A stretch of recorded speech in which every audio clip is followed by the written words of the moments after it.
नमस्कार बच्चों, स्वागत है आपका अपने YouTube चैनल हिंदी शिक्षा संसार में।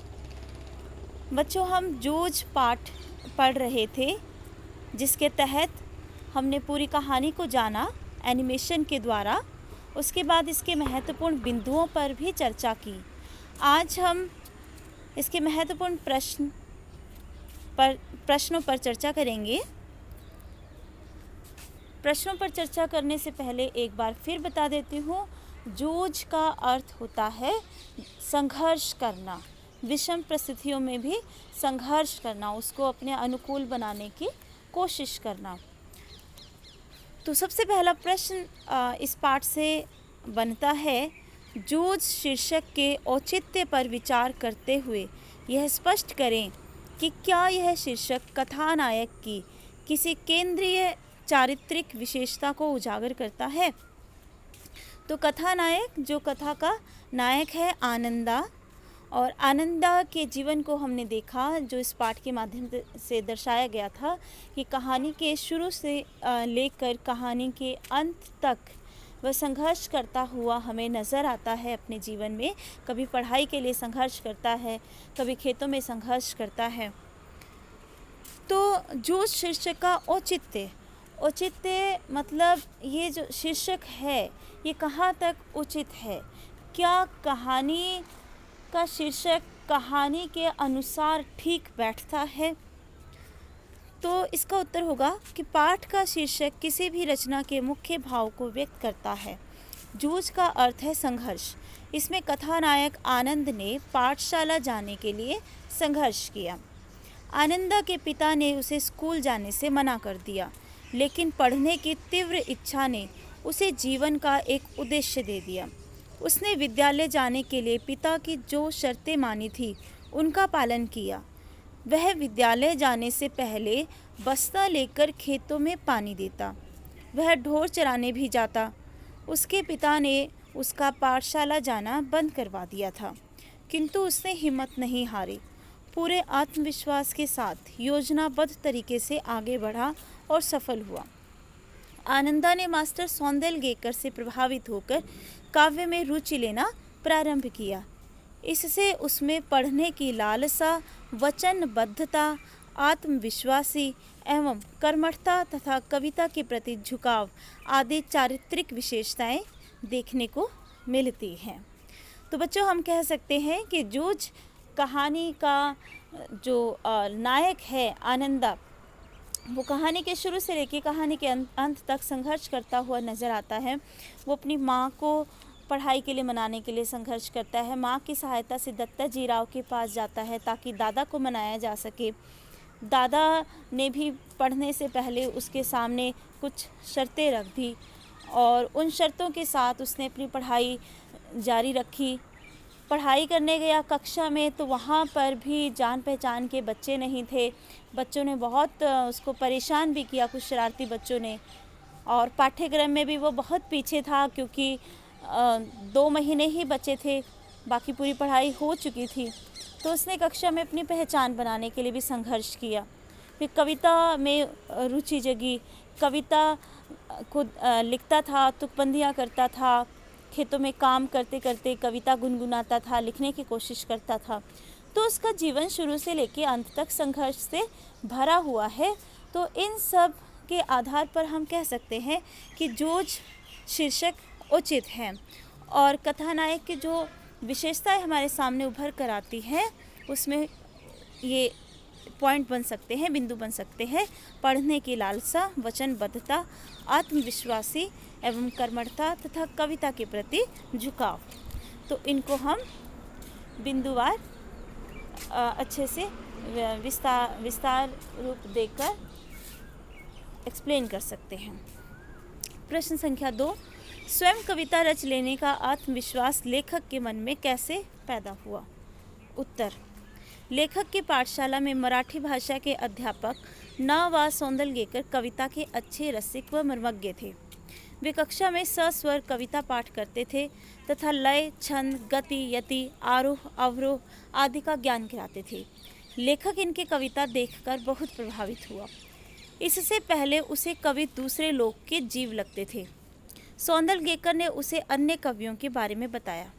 वह स्वयं भी कवि थे। इसके बाद आनंद को यह विश्वास हुआ कि कवि उसी की तरह आदमी ही होते हैं। एक बार उसने देखा कि उसके अध्यापक ने अपने घर की मालती लता पर ही कविता लिख दी। तब उसे लगा कि वह अपने आसपास के दृश्यों पर कविता बना सकता है। इस प्रकार उसके मन में स्वयं कविता रच लेने का आत्मविश्वास पैदा हुआ। तो हम कैसे लिखेंगे कि जब मास्टर सौंदलगेकर कविता पाठ करते थे कक्षा में, तो पूरे आरोह अवरोह के साथ, अभिनय के साथ, गति यति छंद के साथ कविता पाठ करते थे, जिससे हमारा कथानायक बहुत प्रभावित होता है, उसकी कविता में रुचि जाग जाती है। और जब मास्टर अपनी लिखी हुई कविता बच्चों को सुनाते थे, उनको प्रेरित करते थे, तब आनंदा को लगा कि मैं भी कविता लिख सकता हूँ। उसने तुकबंदियाँ लिखनी शुरू की, मास्टर जी को दिखानी शुरू की, मास्टर ने उसको प्रेरित किया। तो ऐसे उसके मन में एक आत्मविश्वास जागा कविता रच लेने का। अगला है प्रश्न 3। श्री सौंदलगेकर के अध्यापन की उन विशेषताओं को रेखांकित करें जिन्होंने कविताओं के प्रति लेखक के मन में रुचि जगाई। तो उत्तर है, श्री सौंदलगेकर के अध्यापन की विशेषताएं इस प्रकार है। वे जिस विषय को पढ़ाते थे उसमें स्वयं बहुत रुचि रखते थे, अतः पढ़ाते पढ़ाते स्वयं उसमें रम जाते थे। उनका कविता पाठन का तरीका बहुत प्रभावशाली था। उनके इसी तरीके से लेखक प्रभावित हुआ था। वे स्वयं बहुत सुरीले गले के मालिक थे, छंदों का ज्ञान था। ये दोनों गुण उनके कविता पाठन में जान डाल देते थे। उन्हें अंग्रेजी तथा मराठी भाषा के कवियों की कविताएं कंठस्थ थी। पहले वे स्वयं गाते थे तथा बाद में छात्रों को याद करवाते थे। प्रयास करते थे कि बच्चे की उसमें रुचि हो। वे स्वयं अच्छी कविताओं की रचना करते थे, बच्चों से अपने इस ज्ञान को बांटते थे।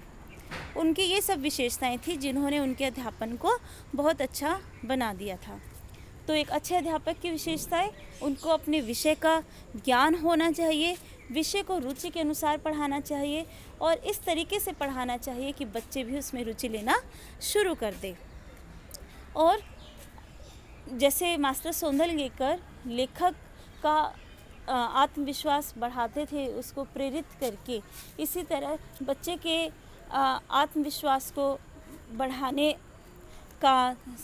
बढ़ाने की विशेषता भी अध्यापक में होनी चाहिए। अध्यापक बच्चों को प्रेरणा दे, प्रेरित करे, उनमें जो प्रतिभा है उसको बाहर निकालने में उनकी सहायता करे। तो ये सब विशेषताएं मास्टर सौंदलगेकर में थी। प्रश्न संख्या 4 है, कविता के प्रति लगाव से पहले और उसके बाद अकेलेपन के प्रति लेखक की धारणा में क्या बदलाव आया। तो हम सब जानते हैं कि हमारा कथानायक विद्यालय आने से पहले खेतों में काम करता था। विद्यालय की छुट्टी के बाद भी खेतों में काम करता था। तब उसे अकेलापन बहुत खटता था। उसे लगता था कि उसके साथ कोई बात करने वाला होना चाहिए। लेकिन जब लेखक ने कविता लिखनी शुरू कर दी तो उसे लगा कि अब वो अकेला ही ठीक है, क्योंकि अकेले में वो कोई तुकबंदी कर सकता था अपनी की हुई तुकबंदी पर, या पढ़ी हुई किसी कविता पर थुई थुई करके नाच सकता था, उसको गा सकता था। तो अब उसको अकेलापन भाने लगा था। तो इसलिए हम इसका उत्तर इस तरीके से लिख सकते हैं कि कविता के प्रति लगाव से पहले लेखक को ढोर चराते हुए, पानी लगाते हुए, दूसरे काम करते हुए अकेलापन बहुत खटकता था। उसे ऐसा लगता था कि कोई न कोई हमेशा साथ में होना चाहिए। उसे किसी के साथ बोलते हुए, गपशप करते हुए, हंसी मजाक करते हुए काम करना अच्छा लगता था। कविता के प्रति लगाव के बाद उसे अकेलेपन से ऊब नहीं होती थी। अब वह स्वयं से ही खेलना सीख गया। पहले की अपेक्षा अब उसे अकेला रहना अच्छा लगने लगा। इस स्थिति में वह ऊंची आवाज़ में कविता गा सकता था, वह अभिनय भी कर सकता था, वह थूई थूई करके नाच भी सकता था। इस तरह अब उसे अकेलापन आनंद देने लगा। तो ये उसके जीवन में बदलाव आए। प्रश्न संख्या 5, आपके ख्याल से पढ़ाई लिखाई के संबंध में लेखक और दत्ताजी राव का रवैया सही था या लेखक के पिता का? तर्क सहित उत्तर दें। तो हमारी राय में तो रवैया तो दत्ताजी राव का ही सही था, लेखक का सही था, क्योंकि लेखक बहुत ठीक सोचता है ये कि पढ़ाई लिखाई करके वो एक अच्छी आजीविका अपने परिवार के लिए कमा सकता है, जीवन में कुछ आगे कर सकता है। पढ़ाई लिखाई से उसे और जीवन को जीने के नए ढंग सीख सकता है। तो हम यहाँ लिखेंगे, लेखक का मत है कि जीवन भर खेतों में काम करके कुछ भी हाथ आने वाला नहीं है। अगर मैं पढ़ लिख गया तो कहीं मेरी नौकरी लग जाएगी या कोई व्यापार करके अपने जीवन को सफल बनाया जा सकता है। दत्ता जी को जब पता चलता है लेखक के पिताजी उन्हें पढ़ने से मना करते हैं, तो राव पिताजी को बुलाकर खूब डांटते हैं और कहते हैं, तो सारा दिन क्या करता है? बेटे और पत्नी को खेतों में जोत कर तो सारा दिन सांड की तरह घूमता रहता है। कल से बेटे को स्कूल भेज, अगर पैसे नहीं है तो फीस मैं दूंगा।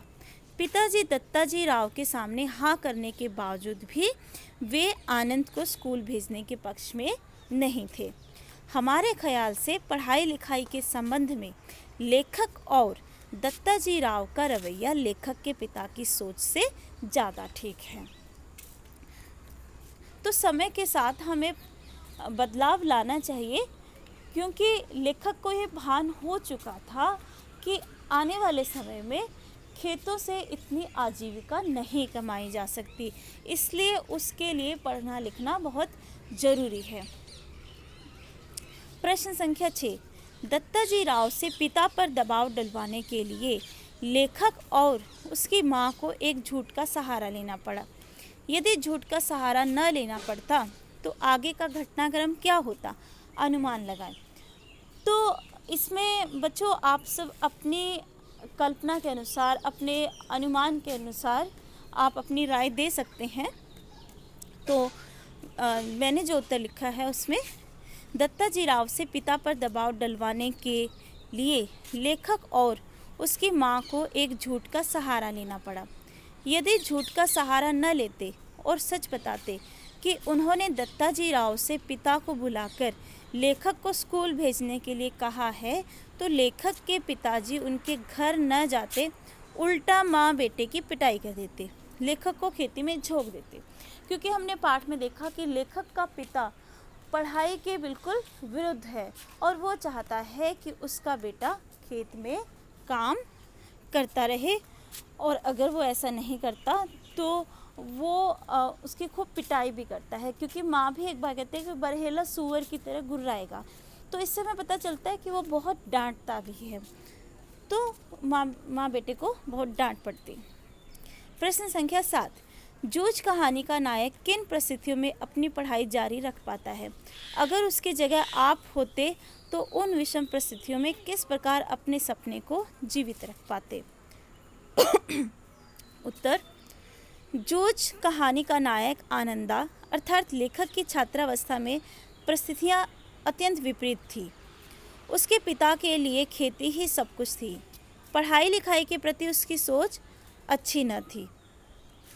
वे लेखक से खेती का काम करवाने के अलावा पशु चराने का काम भी करवाना चाहते थे, इसलिए उन्होंने आनंदा की पढ़ाई छुड़वा दी थी। आनंदा उनसे पढ़ाई की बात कहते हुए भी डरता था। उसे डर था कि वे पढ़ाई का नाम सुनते ही हड्डी पसली एक कर देंगे। दत्ताजी राव सरकार के समझाने पर उन्होंने आनंदा को स्कूल भेजने की स्वीकृति तो दी, पर यह शर्त भी रख दी कि प्रतिदिन शाम को खेत पर काम करने ज़रूर आएगा। हाँ, यदि नहीं आया तो किसी दिन तो देख, गांव में जहाँ मिलेगा वहीं कुचलता हूँ कि नहीं तुझे।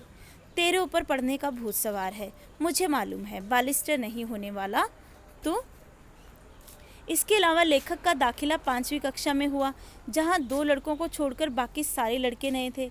उनमें शरारती लड़के उसका मजाक उड़ाते थे और उसका गमछा छीनकर अध्यापक की मेज पर रख देते थे। छुट्टी में बच्चों ने उसकी धोती खोलकर उसे तंग करने का प्रयास किया।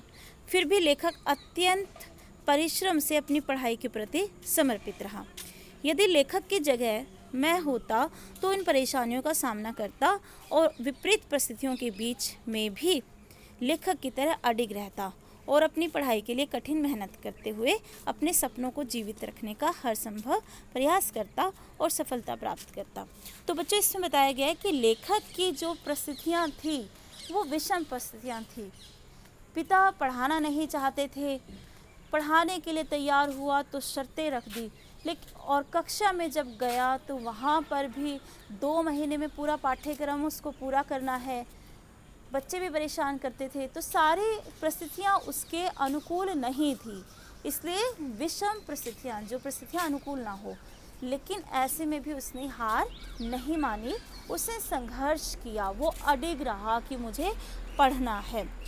तो हम उसके जीवन से प्रेरणा ले सकते हैं। यदि हमारे जीवन में भी ऐसी विषम परिस्थितियाँ आती हैं, जीवन में सब विषम परिस्थितियाँ आती ही रहती हैं, तो हमें प्रेरणा मिलती है कि हमें विषम परिस्थितियों में घबराना नहीं चाहिए, हमें अडिग रहना चाहिए, उनका सामना करने की कोशिश करनी चाहिए, उनसे भागना नहीं चाहिए, उनसे पीछा नहीं छुड़ाना चाहिए। तो ये बच्चों इस पाठ से प्रश्न थे, संबंधित प्रश्न जो महत्वपूर्ण थे।